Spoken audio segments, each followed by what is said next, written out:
On Tuesday, we had to say goodbye to my best friend. His name was Domino. He's a tuxedo kitty, so he's always well dressed. It's not actually the only reason we called him Domino. He has a perfect little black circle on his stomach, and I told people you could touch it for good luck. His name wasn't always Domino. It used to be Buckley. I think he was named after a football player or something, and I thought it was silly. So I renamed him. I met him 4 or 5 years ago. He met me. I heard him meowing at my door one night, and I opened up the door, and there he was.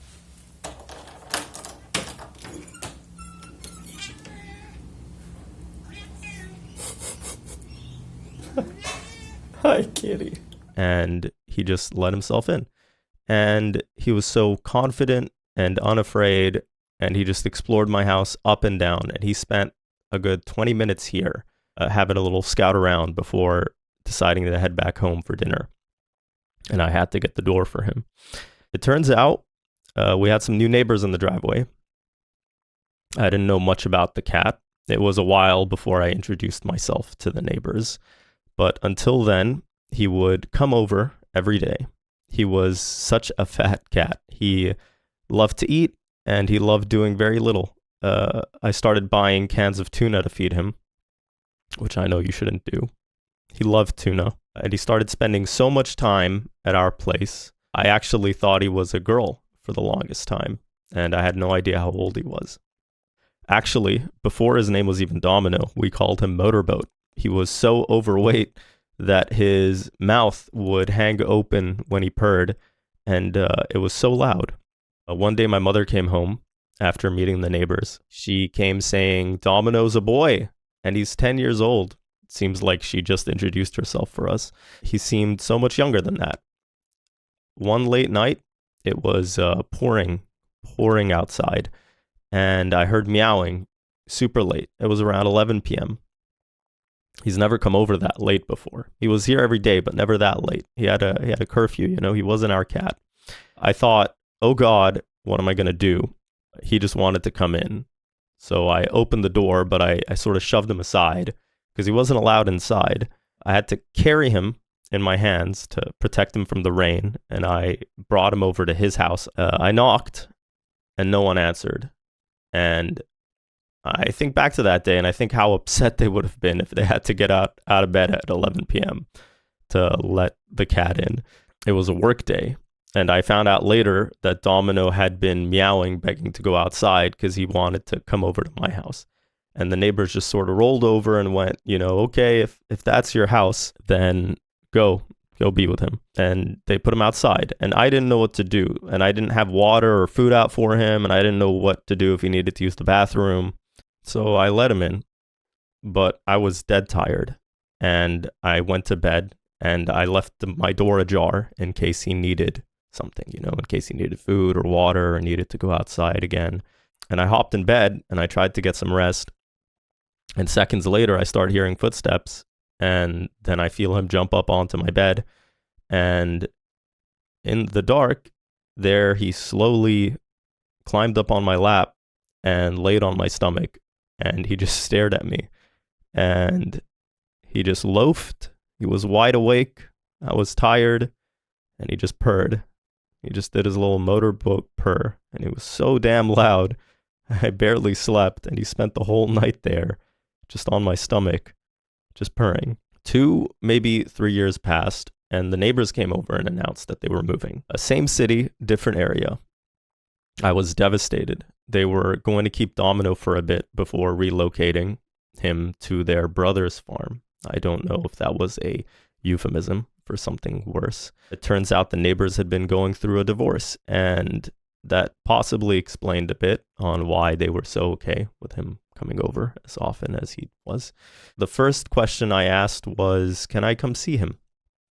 And they said, of course. And I was already planning on how I could weave in a weekly visit to go see him in between work.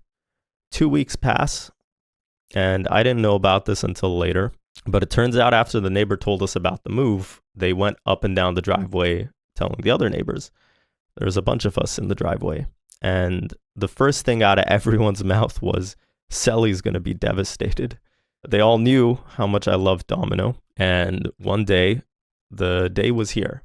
And there was a moving truck in the driveway.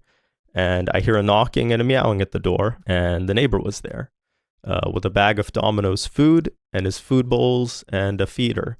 And the first words out of her mouth were, "Do you want to keep him?" And I didn't hesitate. I wasn't even sure if I should ask why she was handing over her cat. I just couldn't believe what was happening. So I said, of course. I said yes. And we adopted Domino that day. And that was 2 or 3 years ago now. He's been my cat ever since. He'd never been to the vet before, not in all his 10 years. I took him in for a checkup. I got his chip updated with his new name. He was a part of the family. His name was on the lease. He was my best friend. And I didn't even know I was capable of getting attached to something so strongly. I told everyone about him. We spent time in the sun. We spent time playing with his toys. He had a spot at the dinner table every night. He sat in my lap while I played League. He was always here. He was on the bed upstairs, on the couch in my office, on the chair behind me. He meowed all the time. I loved his meow. He wasn't even my cat. For 10 years, he was someone else's. For 12 even. And it feels like he chose me. And how could I not cherish every day in the sun with that guy? He doesn't feel like my pet or my son. He's my friend, and a lot of times a better friend than most people. 3 months ago, we brought him into the vet late at night because he had some labored breathing. And it turns out his lungs were full of fluid. And they weren't sure if it was blood or something else. Neither were good news. They were somewhat confident he was going to be put down that night. I wasn't ready for that. I broke right there at the vet clinic. And me, him, my mother, we were all tired and scared, and we just wanted to rest. And I just wanted him to be home. The vet said, with the fluid in his lungs, if it's blood, then it's really bad. And it's likely going to be his last day on Earth. And if it was just regular fluid, then maybe he had a few weeks to spend time with me. Whatever they had to do, he was going to get an ultrasound in the morning, but for now they needed to drain that fluid from his stomach and, from his lungs. So they had to drain him. And poor Domino, he was so afraid. He was tired, It was his bedtime. They let me hold him there for him. And I remember the nurse going in to put the needle in him and knowing that when she pulled back that plunger, that if it was blood, it was all over. And that moment felt like an eternity. I just sat there staring. My best friend scared on the table. And she pulled it back, and it was only a light pinkish color, which I think I knew was good at the time, but I was so overwhelmed, I just fell to my knees there. I was scared and sad, and more than anything, I was worried about him. He should be at home. It's his bedtime. The poor boy's tired. We had to leave him overnight there in that cage, and he just looked so tired. And I took his favorite blanket, I laid it over him, and I had to go back home that night. I wasn't sure what I was going to wake up to. I wasn't sure if he was still going to be there in the morning, if it was going to be worse.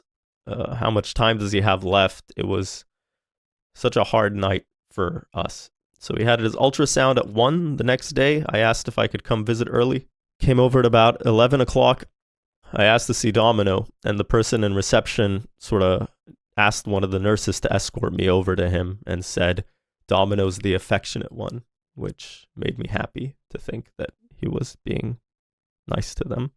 He's such a sweet boy. I spent time with him in a vacant office that they gave us a little room to sit in. And he had this annoying tube around his wrist that he just wanted off. He made that abundantly clear. He kept coming to me for help. He sat in my lap like he always does. And I sat there trying to hold things together just to be strong for him. Then our time was over and he had to go get ready for his ultrasound. And 2 hours later, we got the news that Domino has late stage heart disease, which I would find out was incurable. And they gave him 2 weeks. And I had to medicate him 4 times a day, which was difficult. The vet told me to be strong for him and that I should be happy I get to take him home. I wasn't sure how to feel. Up until just the night before that, I thought I had a healthy cat, you know? And now I had an expiration date. And what do when you know the exact time you have left with your friend? And how do you explain to them what's happening? And how do you explain why it's happening? And how do you justify anything to yourself? The whole time, I was told to stay strong and enjoy my time with him. But all I felt was frustration and anger. And I just felt like he didn't deserve any of this. Like the universe didn't deserve to take him away from me. And I'm not trying to say that people deserve to die, but I've met people. I've seen people act evil. Domino was just a good boy who loved food and his water fountain and sleeping in the sun. And how could you take him away? He was shaken up for a while after the vet, but he got to come home. And he took a few days to get back to his old self. I got better at giving him his medicine. It was such a taxing process for both of us. 4 times a day. My day felt like it was structured around his next medication. And I couldn't possibly miss it. It was out of the question. I had to take his medicine. He needed it to get better. I asked the vet what I should feed him, and he shrugged and he went, whatever he wants, let him enjoy life, pig out. And the whole buffet opened up for that guy. He was having tuna every day, chicken, pumpkin, sweet potato. He loved pumpkin and sweet potato. It wasn't long before he came back completely to his normal self. He was fine. He was healthy. My friends would come over and see him, and he was so playful and joyful and eager for food. I would joke that the day we left him overnight at the vet, they took our sick cat and they gave us back a healthy one. Things were so good. And before we knew it, 2 weeks had passed, and then a month. And I called up the vet, and I updated him, and he was shocked.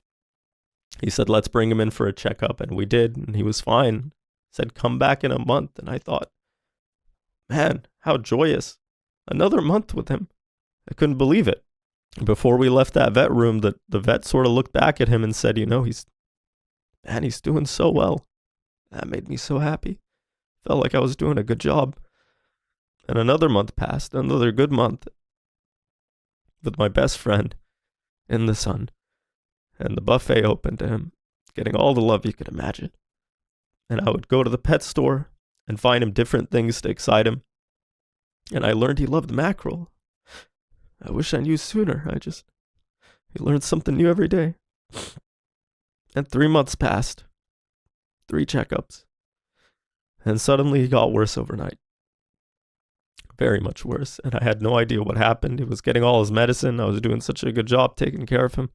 It felt like he was going to miraculously recover. I didn't believe in miracles before him, but the day my neighbor came over and suddenly gave him to me, I figured, fuck it, why stop there? Why, maybe this is just some awesome gift the universe is giving me. And Domino got worse, and then he stopped eating, and he started getting very difficult with medicine, and he started slowing down. He was so slow, so low energy, so tired, and through it all, still so loving. Still purring, still reminding me that I was his best friend every day. And I went through every stage of grief in those 3 months. I think when something like this happens, it's very easy to blame yourself and wonder how much better of a life you could have provided and sort of stake regrets. I remember one day we were in the driveway together in the sun. It was like any other day. And I saw him there beside me, purring and happy. And I just realized that the only thing that truly made him happy in life was me. Just 2 souls sharing the sun together. Just 2 souls who randomly bumped into each other in a driveway in the middle of Australia. Two souls with open, loving hearts. Two souls who gave each other a chance. He taught me to be so loving. He loved everyone, strangers especially. He loved listening to people talking. He was so trusting ever since the day I met him, and he wandered through my home, just an open, inviting soul on display in a cold world. He didn't need more toys.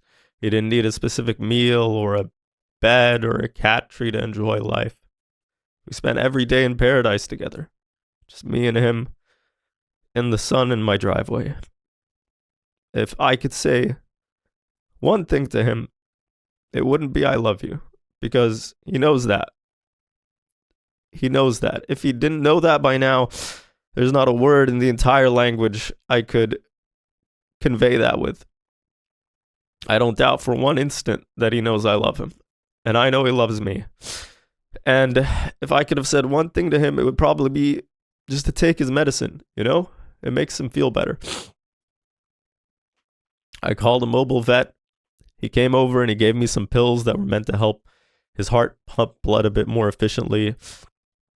He said, give it a try, you know, it should stimulate his appetite. You should see results soon. And I was really hoping for a miracle at this point. I thought those pills were my ticket out of all this. And I was making trips to the pet store in between his medication, just buying everything off the shelf, trying to stimulate his appetite. And a few days later, still nothing. Just tired and not eating. It all happened so fast. I called him again, and he said, you know, well, if he's not eating and it's been this long, then we're running out of options. We're running out of time. He was going to come over for a checkup, but it was likely we had to say goodbye to him that day. And there we were. Me, the vet. I had 3 close friends of mine I suddenly called over to be with me. They showed up within the hour. All 5 of us, we were just crammed here in this room, in my office, where he loved to lay. All of us. Domino on his favorite blanket that Mom made him. Then he drifted away into eternal sleep with me right by his side, as I've always been, as I always will be. And truthfully, Domino is my first experience with loss. I've never lost a close friend or a parent, and I psyched myself up so much for that moment where I would lose him, and I wasn't ready for the aftermath, seeing his lifeless body on the floor. I was so used to watching and counting his breathing because of his condition. Every night I had to keep a track of it, see if it went up or down. And then I just saw him stop breathing, and my world shattered. My best friend died.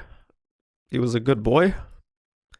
The vet put him in a bag, and I asked to carry him to his car. The vet was a good man. Let me talk about how he came to adopt Domino, gave me a hug and said I was a good owner. As much as I love the vets, going in for the monthly checkup was the most difficult thing in the world. Ever since the day we found out Domino was dying, standing in front of that vet clinic felt like I was standing in front of the gates of hell. There's no worse place in the world. But the people in there are beautiful souls. I called the vet the next day and spoke to the person overseeing Domino, and I thanked him and their team. You know, 3 months ago, I brought in a very sick cat. A very sick cat. And they gave me 3 more months with him. 3 good months. And every time I called the vet over the phone to ask him a question or be paranoid, you know, I'd ask him, hey, do you remember Domino? And he'd interrupt me and he'd say, of course I remember Domino. That made me happy. It felt like they cared about him. I can't imagine what that line of work does to a soul. It must be the most taxing job in the world. We sent Domino off for cremation. I wrote him a letter to include in the process. I wasn't even sure what to write. I've heard a lot of people writing letters for their animals. I figured maybe it would help if I did. But I didn't have anything to say. I He knows I love him. I know he loves me. And I don't believe in a life after death, but maybe for some sense of comfort, I started writing. But I addressed it to whom it may concern, and from Domino's best friend. And I wrote about Domino, about how he got his name, how we met, how loving he was. And if my experience was anything to go off of, then chances are he's wandering into someone else's home right now and being a part of their life. And I wrote about how to care for him, what food he likes, pumpkin and sweet potato. And now I know mackerel. And I talked about where he likes to be pet, how he loves the sun. And to be honest, there's not a whole lot to him. He just loves to love. And I hope someone's taking care of him because he's a good boy. It's been hard, impossibly difficult. The house feels barren and empty. My soul has a hole in it. I wish he was here. He should be here, resting, sleeping on the couch, being in the sun with me, being excited for the water from his fountain and food in his bowl. The cremation people offered me services like nose impressions and paw prints, and I don't know why I thought those things somehow magically existed before the animal died. I thought of them handling my dead friends, and it deeply upset me. Like, I don't want him to touch him because, he needs his rest so he can get better. And I still get that adrenaline at the same time, 4 medications a day that I need to give it to him. And I don't know how long before that goes away. The plan was always to love him. And the plan doesn't change. That's the only thing that comforted me throughout these 3 months, is that the plan doesn't change. I'll always love him. I still love him. I miss him. I miss him so much. And I love that I miss him. And I know that I gave him a good life, but I wish he was here. When we found out Domino had heart disease, I wanted to give him my heart. I haven't spoken about it too publicly, but my heart isn't the healthiest, but, it's better than his. And I also thought, if I could give him years of my life, how many would I give him? Would I give him half of them so that we could spend every day together, or would I give him all of him? You didn't deserve to die, Domino. I'm so happy we got to spend time together. I miss you so much. I never felt I had to wish for a heaven or paradise when I was with you, because I was already there, right there, in the sun in that driveway, with my best friend. I don't know if everyone goes through the same thing to this extent when they lose a pet. You sort of go into owning a pet knowing that their time is much more limited than your own. And I don't know if anything actually ever prepares you. I've always heard of people talk about their pets who they've lost, and they'd say, I loved that cat. Maybe with a tear in their eye. And only now do I realize how powerful those 4 words are. I love that cat. I miss you, Domino.